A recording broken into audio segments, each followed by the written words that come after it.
Good morning বন্ধুরা। রোশনাই সিরিয়ালের এর আগের পর্বে আমরা দেখেছি আরণ্যকে অসুস্থ অবস্থায় ফেলে রেখে গরিমা তার মায়ের সাথে চলে যায়, আর রোশনাই এসে আরণ্যকে হসপিটালে নিয়ে যায়।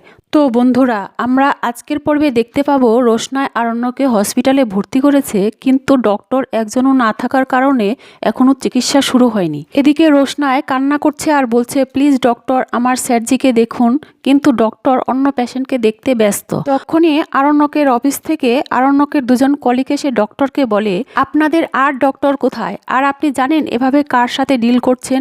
উনি কর্পোরেটরের একটা বড় পজিশনে হোল্ড করছেন। আমরা কোম্পানির এতগুলো টাকা হসপিটালে ডোনেশন দেই, আর আপনি এভাবে পেশেন্টকে ফেলে রেখেছেন, ইগনোর করছেন। এরপর ডক্টর এসে আরণ্যককে দেখে বলে, কি হয়েছে পেশেন্টের? রোশনাই বলে, আমরা তো জানি না কি হয়েছে পেশেন্টের, আপনিই তো ডক্টর, আপনি তো বুঝবেন কি হয়েছে।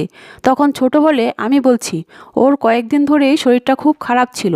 আজকে ইউকেতে যাচ্ছিল, কিন্তু এয়ারপোর্টে পৌঁছানোর আগেই হঠাৎ করে গাড়ির মধ্যে অসুস্থ হয়ে যায়। এরপর আমি ওকে এয়ারপোর্টে না নিয়ে হসপিটালে নিয়ে আসি। ডক্টর বলে, একদম ঠিক করেছেন, সঠিক সিদ্ধান্ত নিয়েছেন। তো পেশেন্টকে দেখে মনে হচ্ছে পেশেন্টের একটা অ্যাটাক হয়েছে। পেশেন্টের অনেকগুলো টেস্ট করাতে হবে, তারপরে আমরা বুঝতে পারবো পেশেন্টের আসলে কি হয়েছে। তখন রোশনাই বলে, স্যারজি ভালো হয়ে যাবে তো? ডক্টর বলে, বললাম তো কিছু টেস্ট করাতে হবে, তারপরে আমরা বলতে পারবো আসলে কি হয়েছে। ওদিকে রাজা জাহ্নবী গরিমাকে বোঝাতে থাকে, গরিমা তুমি এখনই যেও না, আগে আমরা বাচ্চার কাছে শুনি আসলে কি হয়েছে।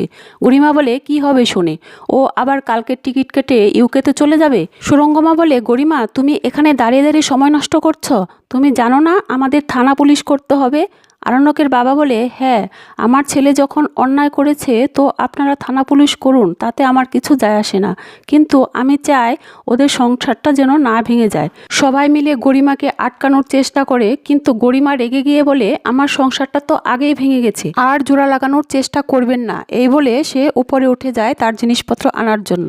এরপর সুরঙ্গমা বলে, আমার মেয়ে এবাড়ির থেকে কি কি নিয়ে যাচ্ছে আর কি কি রেখে যাচ্ছে তার একটা লিস্ট করবেন।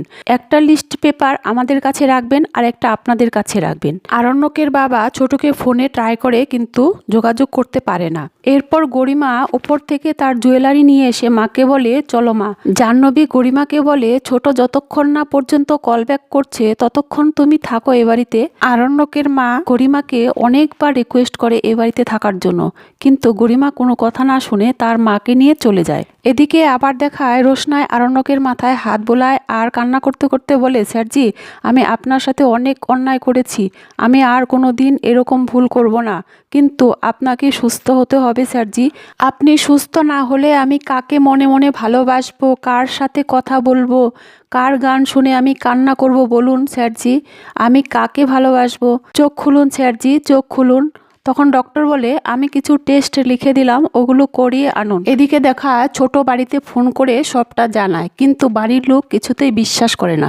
অবশেষে ছোট বলে, দাদা বাদশা তো তোমার ছেলে, তাই তোমাকে জানানোটা আমার কর্তব্য মনে করেছি, তাই জানাচ্ছি। বাদশার হার্টে 90% ব্লকেজ আছে, ডাক্তার এক্ষুনি অপারেশন করবে, তাই তোমাদের যদি মনে হয় আসো, না হলে এসো না। তারপর ফোনটা রেখে দেয়। এই কথা শুনে বাদশার বাবার হাত থেকে মোবাইলটা পড়ে যায়, আর সবাই তো অবাক হয়ে যায় যে বাদশা মিথ্যা কথা বলেনি। তখন বড়মা বলে, এখন তো তোমরা বিশ্বাস করবে নাকি ওকে এখনও তোমরা অবিশ্বাস করবে? এরপর আমরা দেখতে পাই ওয়েট রুমে বসে রোশনাই কান্না করছে আর ছোটকে জিজ্ঞাসা করছে, স্যারজির কি করে এরকম হলো? ছোট বলে, কয়েকদিন ধরেই দেখছিলাম ওর খাওয়া দাওয়া ঠিকমতো করছিল না, স্ট্রেস নিচ্ছিল। আসলে বোধহয় ছেলেটা চারদিক থেকে চাপে পড়ে হাল ছেড়ে দিয়েছিল, ওর হয়তো বাঁচার ইচ্ছেটাই মরে গিয়েছিল। এদিকে রোশনাই তো কান্না করেই চলেছে। ছোট রোশনাইকে বলছে, রোশনাই তুমি কান্না করো না, তুমি তোমার নিজের উপর ভরসা রাখো, তুমি ভুলে যেও না তুমি কতবার বাদশাকে মৃত্যুর মুখ থেকে বাঁচিয়ে এনেছো, সে শক্তি তোমার আছে। রোশনাই বলে, এর আগে যখন আমি স্যারজিকে বাঁচিয়েছিলাম তখন আমি স্যারজির কাছে ছিলাম, এখন আমি অনেক দূরে, তাই আমি স্যারজিকে কি করে বাঁচাবো? রোশনাই আরও কান্না করতে করতে বলে, আমি যে স্যারজিকে অনেক অপমান করেছি, কিন্তু জানো ছোট, আমি স্যারজিকে অপমান করতে চাইনি, আমি শুধু এটাই চেয়েছি স্যারজি যেন আমাকে ভুলে যায়, আমাকে যেন ভুলে যায় স্যারজি সারা জীবনের মতো। ছোট রোশনাইকে বলে, জানো তো মা, মানুষের জীবনটা পদ্ম পাতার জলের মতো, এই আছে এই নেই, তাই অকারণে মানুষের মনে কষ্ট দিও না। আমি তো জানি বাদশা তোমাকে কত ভালোবাসে, এর জন্য রোশনাই তুমি বাদশার জীবনে ফিরে আসো। এরপর ওখানে আদিত্য এসে বলে, ডক্টরের সাথে আমার কথা হয়েছে, আমি এক্ষুনি কথা বলে এলাম। রোশনাই বলে, ডক্টর কি বলল প্লিজ তাড়াতাড়ি বলুন। আদিত্য বলে, ডক্টরের কাছ থেকে আমি লাস্ট যে আপডেট পেলাম তাতে জানতে পারলাম আরণ্যকের হার্টে একটা ভালো ব্লকেজ আছে, তার জন্য অপারেশন করতে হবে। কার্ডিওলজিস্টরা এসেছে, ওনারা কথা বলছে, আর এই মুহূর্তে পেশেন্ট লাইফ সাপোর্টে আছে। এই কথা শুনে রোশনাই কাঁদতে কাঁদতে বলে, আমার এক্ষুনি যেতে হবে, আমি এই পৃথিবীতে থাকবো আর স্যারজি বেঁচে থাকবে না, এটা হতে পারে না। আদিত্য বলে, আমি তোমার সাথে যাচ্ছি। ছোট বলে, প্লিজ ওকে আটকাবেন না, যেতে দিন। এরপরে দেখায় রোশনাই মন্দিরে চলে যায়, গিয়ে পুরোহিতকে বলে, আমাকে পূজা দিয়ে দিন। পুরোহিত বলে, কি হয়েছে মা তোমার? রোশনাই বলে, আমার স্বামীর সিরিয়াস অবস্থা, হার্ট অ্যাটাক হয়েছে, খুবই অসুস্থ, ডাক্তাররা অপারেশন করতে পারছে না, আমি জানি শুধু সময়ের অপেক্ষা, আমার মায়ের প্রতি বিশ্বাস আছে, আর এও বিশ্বাস আছে পুরোহিত মশাই আপনি পারবেন আমার স্বামীকে সুস্থ করতে। এরপর পুরোহিত মশাই পুজোর ফুল জোগাড় করতে বলে রোশনাইকে। এদিকে রোশনাই পুজো দিতে এসেছে ঠিকই, কিন্তু টাকা নিয়ে আসেনি। এরপর একটি ছেলেকে বলে, আমার আংটিটা নাও তুমি, আর আমাকে পুজোর ফুল জোগাড় করে দাও। কিন্তু ছেলেটি বলে, আমার আংটি লাগবে না, কিন্তু সে পুজোর ফুল জোগাড় করে দেয়।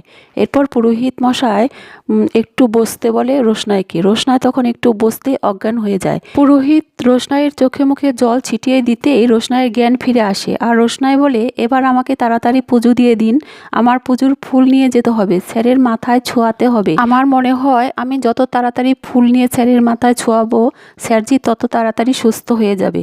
তো বন্ধুরা, রোশনাই ধারাবাহিকের পরের এপিসোড পাওয়ার জন্য আমার সাথেই থেকো আর আমার চ্যানেলটিকে সাবস্ক্রাইব করো।